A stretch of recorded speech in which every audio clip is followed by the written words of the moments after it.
This is Brenton Rickard, world medalist in the 100 and 200 breasts, demonstrating technique. One of the key things I look for is base position where his hands and feet are together in a straight line. It's important in breaststroke when swimming it that you get great distance per stroke. Brenton does a lot of his work on stroke count. As you look here, we don't want too much head movement, and the body really travels fastest just below the surface. As we said, we call this the base position. In the breaststroke, most of the power comes from a combination of the legs and the arms, and with the arms we're looking at more propeller type sweeping motions rather than pull push as you have in, say, butterfly, freestyle and backstroke.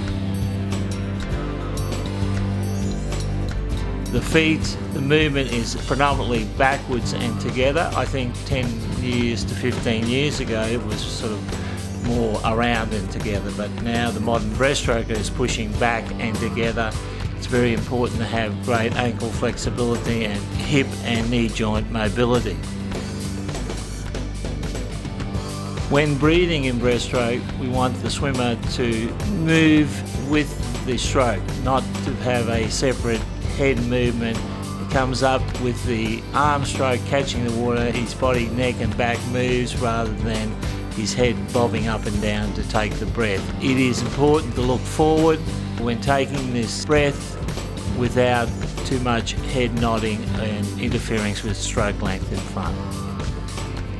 The modern breaststroker recovers his hands close to the surface. A number of the famous breaststrokers bring their hands out of just above the surface at race speed. Now, what we're watching at the moment is a fairly easy technique, but Brenton is trying to get his hands up just in front of his chin and keep them close to the surface as he recovers them forward to the full extension.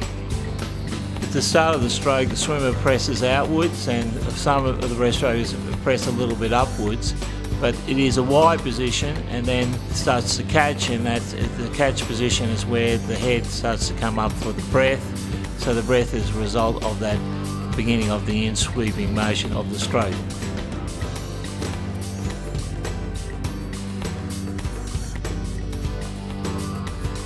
This shot here shows that when the kick is completing, there is an acceleration and the feet must come together. By doing this, the swimmer is exacting the most power from the kicking motion. A number of swimmers we see in breaststroke cut their kick short and do not bring their legs together. I think this causes great inefficiency.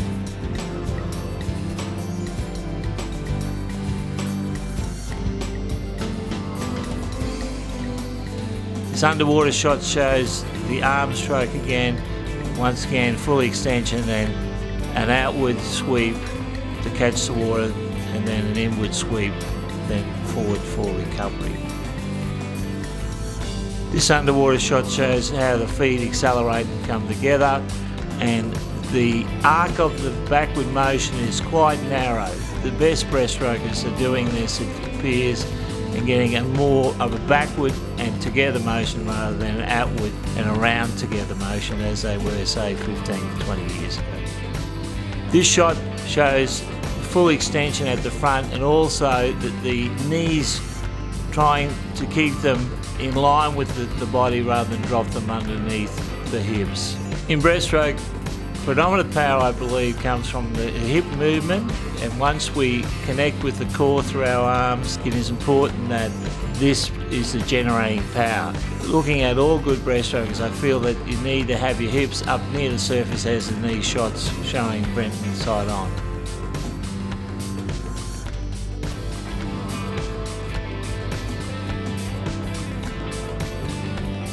After the initial extension, the hands press outwards and catching the water at the wide position, which is outside the shoulder.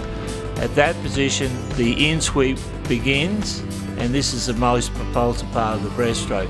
When the in-sweep is occurring, the head is coming up to breathe, and after the breath is taken, it is important that the swimmer recovers the hands forward, because this is a non-propulsive phase of the stroke, and it's important to get the hands back and forward to the base or frontal position. Breaststroke's one of those strokes where I feel it's easy to do the stroke poorly, but to do it correctly is extremely difficult.